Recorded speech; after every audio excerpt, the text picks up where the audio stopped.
வணக்கம். தேசம் சிறப்பு செய்திகளுக்காக நான் உங்கள் ரேவதி குணால. ஏப்போ வட்டார இந்து சங்கத்தை 48வது திருமுறை ஓதும் போட்டி சிறப்பாக நடைபெற்றது. இவ்வாண்டு 170 மாணவர்கள் இதில் கலந்து கொண்டனர். கடந்த ஆண்டை காட்டிலும் குறைவான மாணவர்கள் இந்த போட்டியில் கலந்து கொண்டது கவலை அளிப்பதாகவும், இந்த எண்ணிக்கையை அதிகரிக்க பெற்றோர்களின் ஒத்துழைப்பு தேவை என ஏப்போ வட்டார இந்து சங்க தலைவர் ஓய் ஹினத்குமார் வலியுறுத்தினார். ஆலயத்தில் நடைபெறும் திருமுறை வகுப்புகள், சமய பயிற்சிகள் மற்றும் ஆன்மீக நிகழ்ச்சிகளுக்கு அதிகமான சிறுவர்களையும் இளைஞர்களையும் அனுப்பி வைக்குமாறு அவர் வேண்டுகோள் விடுத்தார். வணக்கம், நான் ஹினோட்குமார், மலேசியா ஹிந்து சங்கம் ஈப்போ வட்டார தலைவர். ஸோ இன்றைக்கி பார்த்தீங்கன்னா 12ஆம் தேதி 7ஆம் மாதம் 2026ஆம் ஆண்டு. ஸோ நம்மளுக்கு இங்கே வந்து 170 ஸ்டூடெண்ட்ஸ் வந்திருக்காங்க இந்த திருமுறைக்கு. ஸோ போன வருஷத்தோட இந்த வருஷம் கொஞ்சம் குறவு தான். இங்கே இந்த போக இந்த நம்பர்ஸ் கொஞ்சம் குறைஞ்சிக்கிட்டே போகுது. ஸோ எங்களுக்கு உங்களோட சப்போர்ட் வந்து பேரண்ட்ஸோட சப்போர்ட்னா ரொம்ப தேவைப்படுது பாருங்கள். ஏன்னா இப்படியே விட்டுக்கிட்டு இருந்தால் அப்படியே குறைஞ்சி ஒரு 30-40 போயிட்டு 20 கூட இருக்குமா இல்லையான்னு தெரியல.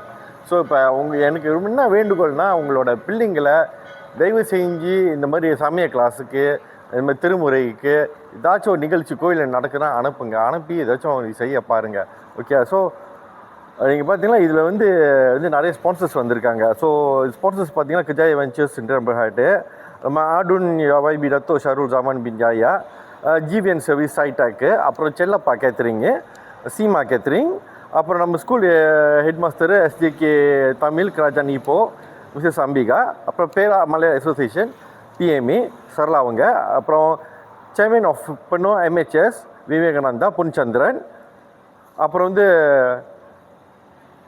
பஞ்சா குளோமேக் இண்டஸ்ட்ரி சென்டர் பஹாட் அவங்க ஸ்பான்சர் பண்ணியிருக்காங்க. கிரியேட்டிவ் அசோசியேஷன் MIICA, அப்புறம் ஈப்போ மகா மாரியம்மன் ஆலய தலைவர் சீதாராம், எல்லாத்துக்கும் நன்றி கூப்பி சொல்லிக்கிறேன். ஸோ எங்களோட இந்த 48வது ஆண்டு திருமுறையை சக்ஸஸ்ஃபுல்லாக நடத்தி முடிச்சதுக்கு நன்றி. இதன் மூலம் அடுத்த தலைமுறையினரிடையே தமிழ் சமய மரபுகளையும் சைவ பாரம்பரியத்தையும் பாதுகாக்க முடியும். இவ்வாண்டு நிகழ்ச்சி வெற்றிகரமாக நடைபெற பல நிறுவனங்கள், அமைப்புகள் மற்றும் தனிநபர்கள் நிதி மற்றும் பொருளுதவிகளை வழங்கியதாகவும் அவர்களுக்கு மனமார்ந்த நன்றியை அவர் தெரிவித்தார். மேலும் நிகழ்வில் பங்கேற்றவர்களுக்காக காலை மற்றும் மதிய உணவுகள் உட்பட சுமார் 600 பேருக்கு உணவு ஏற்பாடுகள் செய்யப்பட்டிருந்ததாகவும் கூறினார். ஏப்போ அருள்மிகு மகா மாரியம்மன் ஆலய திருமுறை ஓதும் போட்டிகள் வெற்றி பெற்ற மாணவர்களுக்கு மாநில இந்து சங்க தலைவர் பொன் சந்திரன் பரிசுகளை எடுத்து வழங்கினார். இதில் உரையாற்றிய அவர், ஈப்போ இந்து சங்கம் சிறப்பான முறையில் அதன் சேவையை செய்து வருவதை வெகுவாக பாராட்டினார். இத்துடன் இன்றைய செய்திகள் நிறைவடைகின்றன. மேலும் பல ஆன்மீக செய்திகளை தெரிந்து கொள்ள தேசம் டிவி மலேசியா யூடியூப், டிக்டாக் மற்றும் இதர சமூக வலைதளங்களை பின்தொடருங்கள்.